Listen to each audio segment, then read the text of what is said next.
เดี๋ยวนี้คือมีเยอะถ่ายแหละถ่ายแน่จะคลิปหนึ่งคลิปเลยเนาะว่าบางมันมีอยู่ถ่ายก็เลยเราทุกคนก็เอาไปซื้อแหละแล้วเราบ้านนี้มันเพลงเอาเฮ็ดยังอันนี้เอายุ่เฮ็ดเบิ้งอยากปลดขาค้ำบ่นี่เอาเลยเป็นเลยเอาเฮ็ดได้บ่นี่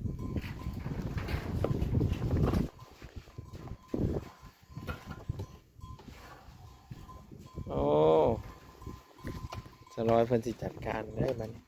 เอาไปสิยุ่เอาโอ้ยตายคักบัดนี้ขี้ไปเลยโพเจ้ายังขี้ไปอีกนึงนี่ฮะ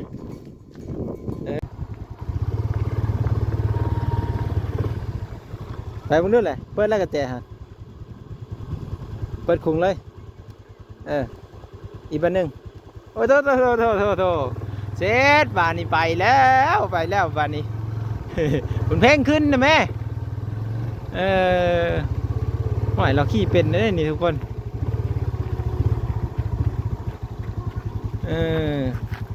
โอ้โถน้องดำก็นั่งดีๆเลยเดี๋ยวตกเลยฮะโอ้เธอเอาไปเฮ้ยน้องดำคึงเฮ้ยทางหลังไปเลยโอ้ค่อยบายทีมเพลงบายอย่าเด้อขี้ตมเด้อโอ้อย่างโหดอันนี้น้องดำเบิ้งเราเด้อน้องดำเด้อย่าเราล้มกลางทางเนี่ยฮะแสงโอ้ยแสงรถนั้นแสงรถก็เป็นตาย่านแน่นอนเอาเอา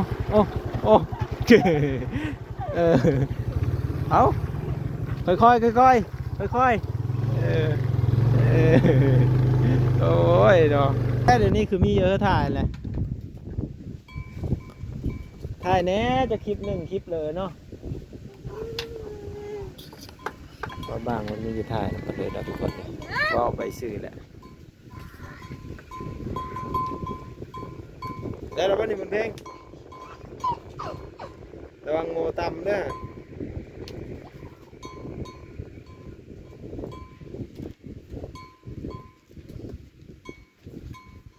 ว่าสิสนพญายเกิ่งถ่ายคลิปนำว่าเสื้อเราซ้อนรถมีเรา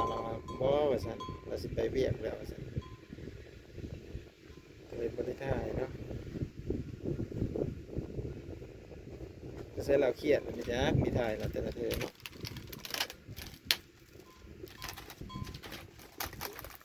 อ่านเป็นแล้วป่ะลองอ่านให้ไอ้เบิ่งเด้อเอาเจ้าซี่โตอ่านเลยเด้อโอ้รับบุญเพ่งสิสมอาจารย์เลยนะเนี่ยสอนแม่ก็อ่านได้เลยเอาเริ่มเลยตัวทำอิฐเลยนั่นสาวขู่เด้อเขาเฮ็ดคือซื้อเขาเอากระต่ายมาซื้อนักเรียนเห็นบ่โรงเรียนเขางามบ่อยากได้โรงเรียนงามบ่โรงเรียนบ่งามเป็นไงบ่อยากไปโรงเรียน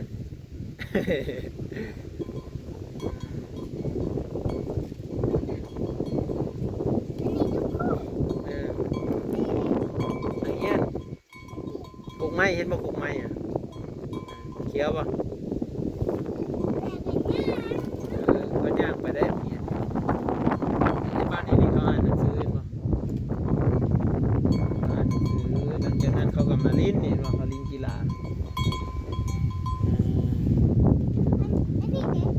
คือกัน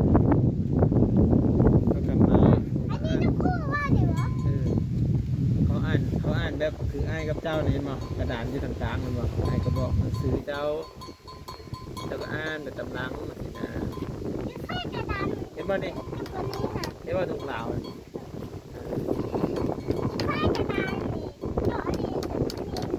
เงียนอยู่ไหนกันนะเงียนกันอยู่นอกกระดานอยู่ไหนแบบเงียนกันเองเดี๋ยวเข้าไปก็เห็นแล้วก็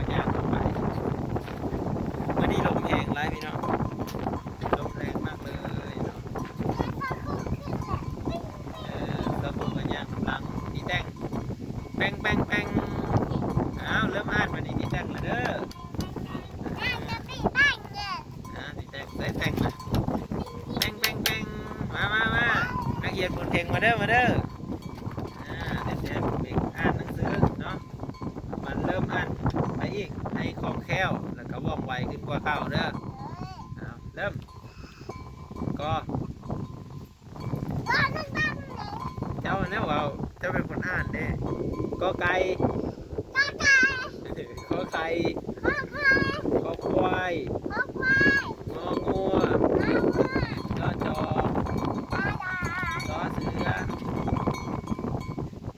ซอเสือนั่นเลยนี่ว่าเสือซอเสือซอซามยอยงดอเด็กนอตาขอถงนี่คอทุ่งนอนก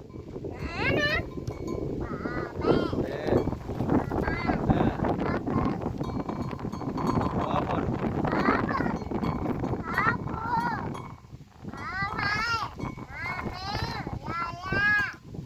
รอรถรอลิงนี่จบไลฟ์มื่อนี้ก็มาให้บุญเพ่งอ่านหนังสืออีกเด้อทุกคนเด้อเนาะเสาคู่กระต่ายนี่ในเสาคู่นี่เขาเห็นรูปนะเปรียบเสมือนว่าเสาคู่เป็นคนยืนต้อนรับนักเรียนเวลานักเรียนจะเข้าห้องได้จะว่าจะได้อยู่ลาวนี่เอาเขาตีแต่งแป้งๆย่างเข้าห้องเห็นเสาคู่ย่างเข้ามาเลยว่าจะได้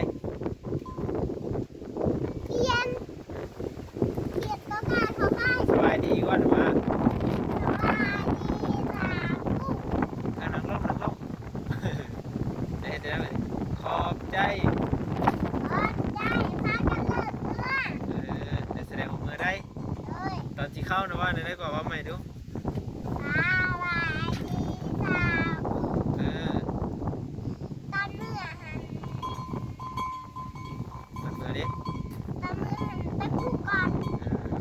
มาแต่หกเนี่ยมันว่าจะได้มาให้เมื่อเลยบอกดูมันบอกยังบอกเดี๋ยวจะบอกอีกเดียวจะได้ก่อน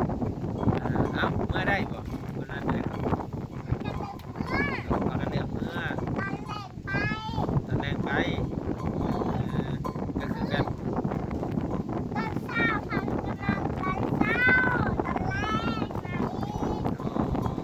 ก็คือให้ถ่ายคลิปนี่เนาะไอ้มาหาเพลงว่าสวัสดีค่ะสวัสดีตอนเช้าสิเนาะลองดูปิดหน้าไปดูสวัสดีตอนเช้าค่ะบัดไอปิดคลิปได้สะขอบคุณค่ะไปใช่อะไรบ้าง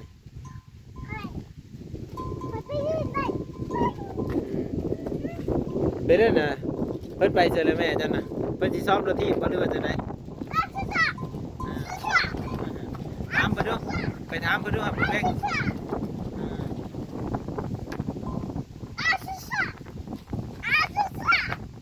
ทุ่งกับทุ่งงามเนาะ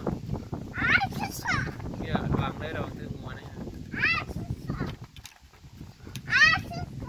ไปถามแม่จะดูเพิ่นนั่นเพิ่นขี่รถทีบ่หรือว่าจะไหนเพราะว่าเพิ่นสอนเธอกี่หนึ่งนี้เพราะว่าเพิ่นเขาจะขี่แล้วไม่ได้เต็มใจถ่ายคลิปนะมันนะจะค่อยกับแค่ว่าไม่ได้แค่เนาะไม่ได้แค่ขี่ที่ว่าขี่ให้เบิ่งแน่ที่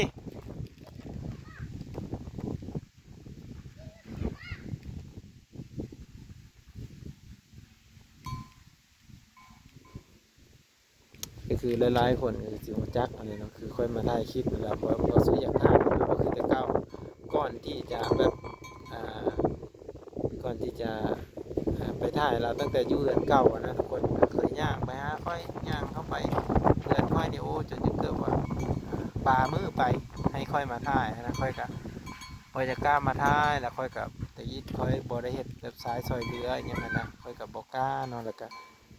จนค่อยมาถ่ายแล้วมันก็มีแบบมีแบบเรตติ้งมีดราม่าอย่างเงี้ย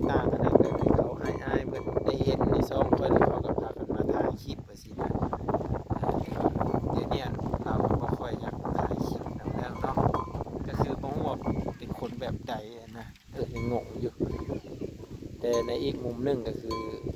เราว่าราคาเบี้ยใช่เนาะแต่ก็เข้าใจแหละผมว่าสนักก็เข้าใจนะแต่เราก็ไปแล้วอยากเข้าป่ามันจะไปใส่บ่ได้ถืออิหยังไปนำแต่เราก็ไปแล้วเนาะก็ย่าเขาบ่ถ่ายก็บ่ถ่ายทุกคนเนาะก็ FC ก็นั่นแหละบางคนเพิ่นก็พ่อใหญ่เกิ้งคือบ่อยากถ่ายคลิปนำบ่บ้างคนอื่นคือถ่ายอีกมุมหนึงเพิ่นก็สิว่าบ่บ้างบ่มีหยังมาให้ก็เลยบ่อยากถ่ายประมาณนี้แต่มันหลายๆประเด็นนะทุกคนเนาะหลายๆมุมเนาะเอาเบิ่งแต่ละมุมมันก็สิแตกต่างกันไปนะคือค่อยเฮามาที่สถานที่ก็บ่ได้จับพอจะต้องมาถ่ายคลิปค่อยก็คือมีแต่คลิปนี้แหละที่ค่อยสอนเรามาแล้วเราบ่อยากถ่ายเราก็อยากขี่ก็ให้เขาขี่จะสอนขี่รถให้เมียนั่นอีกเขาอยากขี่ก็ให้เขาขี่รถก็จะมาถ่ายคลิปค่อยแน่พอแล้วก็จะถ่ายไปเรียกแล้วอย่าเนาะทุกคนเนาะจะได้กราบฝากไว้พี่น้องเก้าอะไรที่ตามเนาะก็คือให้บุญเพ่งอ่านหนังสือแล้วเนาะเก้านั่นแหละเนาะเขาก็เป็นพ่อแม่ลูกกันเนาะก็บ้างที่มาสอนเพิ่นแบบจะต้องเห็นนั่นเห็นนี่แล้วก็บ่ได้ทุกคนเนาะยันแบบพ่อแม่เขาสิอายว่าเขาพ่อแม่บ้างสอนได้กับเพื่อนนอกได้ทุกคนเลย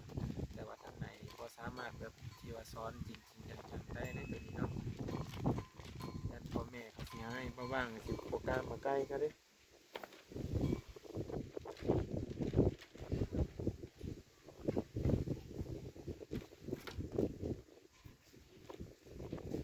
แม่งอันนี้กันเนาะใช่ครับแต่มันต้อนหัวเลยนี่ทุกคนเดี๋ยวรอติดตามเบิ่งเนาะจะได้เพิ่นมาสิประมาณซ้ำนี้แหละทุกคนเคยว่าสู่ฝังเนาะบางคนยังบ่เข้าใจว่ามาว่างมาถ่ายคลิปแล้วคือแบบผัวคือบ่อยากมาถ่ายเนาะผัวคือบ่อยากมาถ่ายนะคือมีแต่สามแม่ลูกเนาะก็เหตุผลมันเป็นจังซั่นแหละเนาะเว้าสู่กันฟังไว้พี่น้องยัน FC ปาลุงเพิ่นบ่เข้าใจนะได้เวลาแล้วบ่เนาะ ได้มารอเบิ่งอัน200เป็นสิแอบรถเนาะมื้อนี้น่าจะแข็งแรงกว่าเก่าเนาะมื้อนี้เนาะบุญเพ่งจับดีๆเด้อบุญเพ่งเด้อ จับดีๆเด้อมื้อนี้ฮะ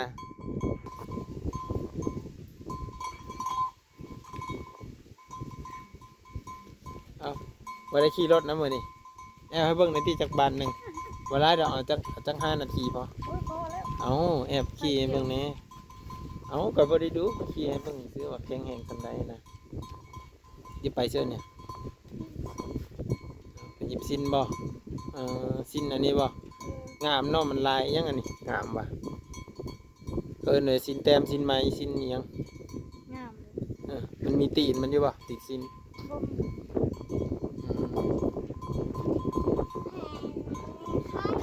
จะสิไปนำแม่จ้ะบ่สิให้สาวดำพาไปบ่เสื้อสาวดำเด้อครับ งามพูดที่เอาตามเป็นแบบไหนเขา ซื้อเท่าไรเนี่ยเส้นเส้นหนึ่งอย่าว่าแม่สมพู่ให้บ่แม่น ยืด เบิ่งดูเบิ่งเขาจับเบิ่งนี่เอาอย่าเบิ่งตีนมัน ตีมันไม่มี อันนี้เด็ดเป็นย่อยเด็กเขาเอิ้นแม่นหยังบ่ได้เขายิบเขาบ่นี่ เงียบแล้วมันจะชิมไหนว่าเบิ่งน่ะเบิ่งจับเบิ่งนี่มันคือน้อยแท้เนาะ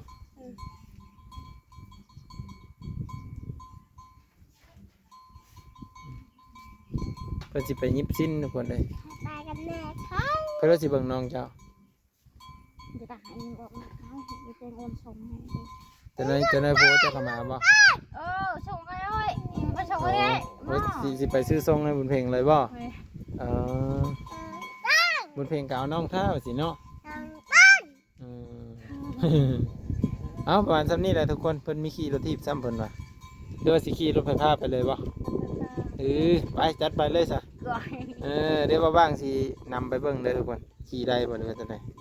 พามานำก่อนไปทำไปทำเลย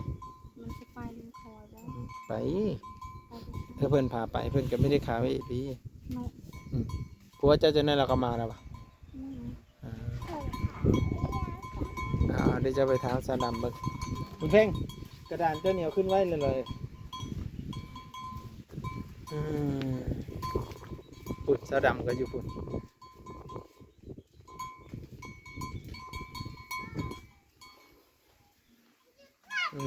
แต่ว่านี่เด้อทุกคนเด้อยังมีตลอดที่ตามมึงเนาะจะได้พอจีไปบ่อเรือจะได้หลายคนก็สงสัยเนาะว่าเป็นยังพ่อใหญ่เกิ่งพ่อเฒ่าเกิ่งนี่นะที่คอยเอิ้นในนามเนาะ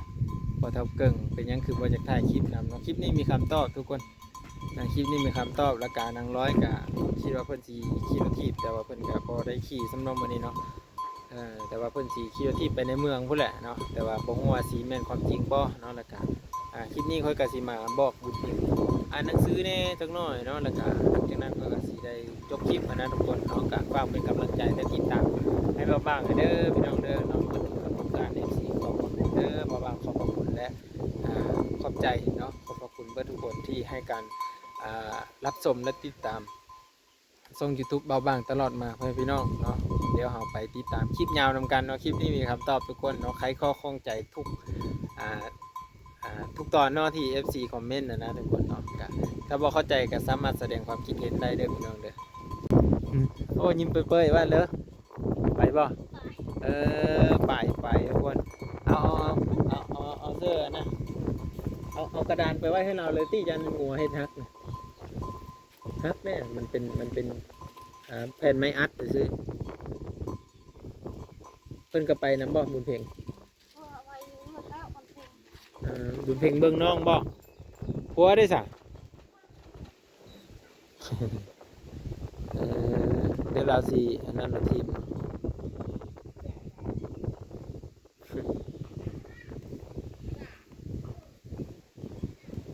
เดี๋ยวเราสิขี่รถทีบเนาะเราสิไปเมืองสนมานี่เนาะ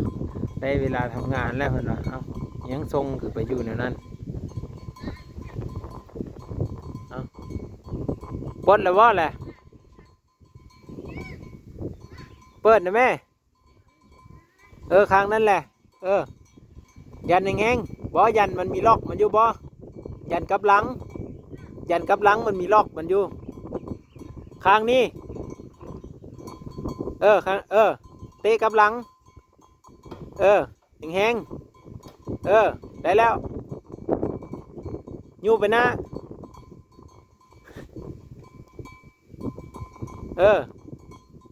ยูไปหน้าเลย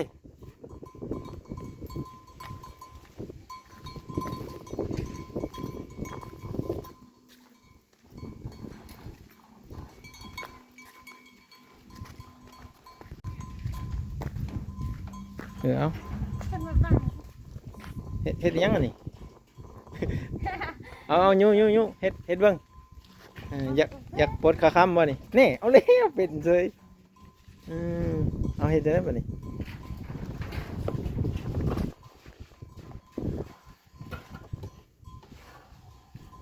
โอ้สลอยเพิ่นสิจัดการได้บัดนี้เปิดแล้วว่ากระแจนะอย่าเผาน้องอยู่เบื้องนี้เหรอวะอยู่รถไปสิไปอยู่เบื้องนั้นพี่มายืนข้างพี่เอาตามเข้ามา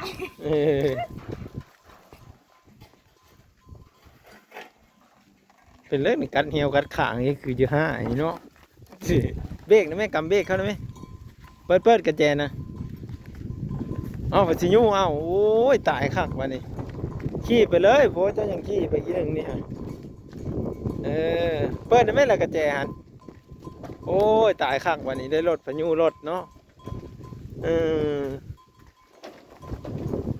ได้รถแต่ยูรถ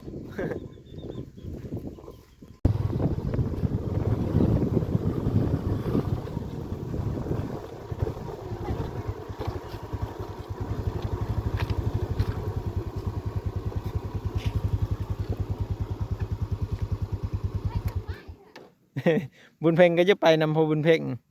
จะปะได้พวกนี้บอลลงมาเราไปดูแล้วมาเที่ยวน้องโพเจ้าเอาที่ชาติไปเอา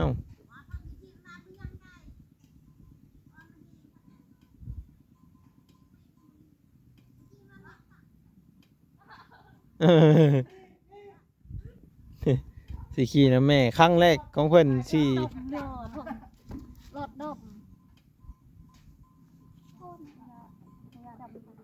เปิดนะแม่ก็ใจไอ้หั่นภาษียูเอานะบ่เอายาวยูฮอดเมืองชนบ่บ่อันนี้เขาเอิ้นมาถือรถไปเมืองชนนะหั่นเขาไปเอิ้นขี่รถนะหั่น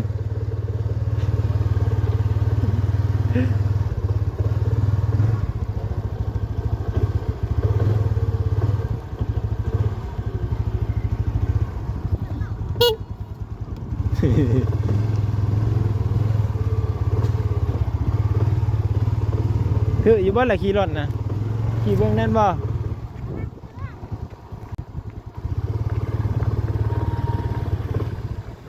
ไปเบิ่งดูแหละเปิดแล้วก็แจหั่นเปิดคุงเลยอีกบันหนึงโอ้โทเสร็จบ้านนี้ไปแล้วบ้านนี้ มันเพลงขึ้นนะแม่หน่อยเราขี่เป็นได้นี่ทุกคน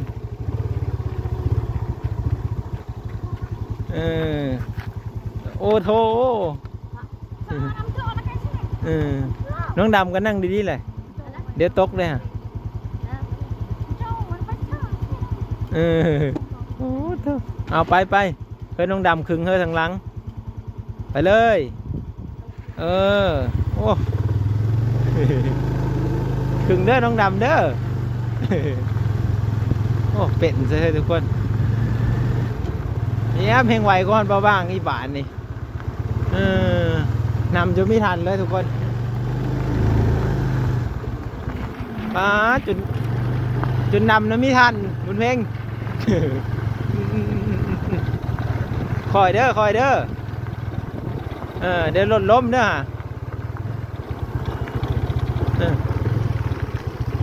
ค่อยบายบายทีมเพลงบายบายอย่าเด้อขี้ตมเด้อโอ้อย่างโหดอันนี้น้องดำเบิ้งเราเด้อน้องดำเด้อย่าเราล้มกลางทางเนี่ยฮะ งามเนาะเราได้รถงามเนาะเพื่อรถไถเข้าไปก้อนเลยฮะ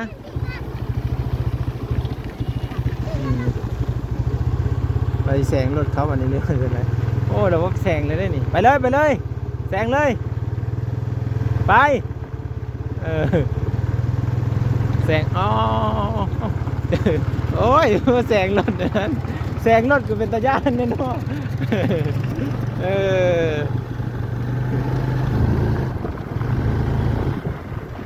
แซงรถเป็นตาย่านก็รอ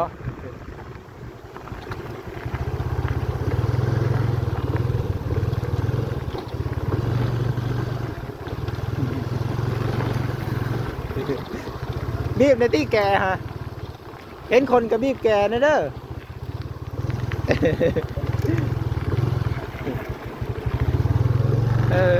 เป็นใช่ป่ะ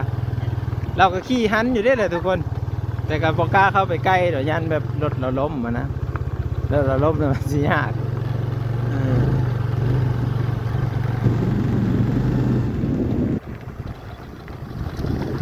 อ๋อคุณเพ่งมาย่านว่าจะมีย่านบ่ ก็ถือว่าเราก็ขี่แข้งนะทุกคนขี่อ้อทางใหญ่ได้สบายเลยแต่ว่าก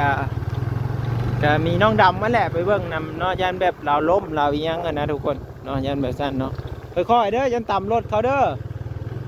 เบรกแน่ละบ่โอ้เอาค่อยโอ้ยเนาะตายคักไปนี่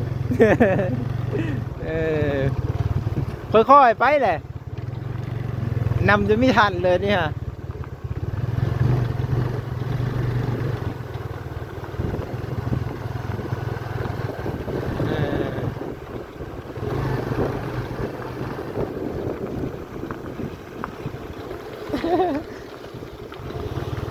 ว่ามันสีโตนคุ้มกับกำเบกในเด้อสลอยบ่ต้องเร่งแห้งนี่คุ้มทางหน้านะพ่อนๆก่อน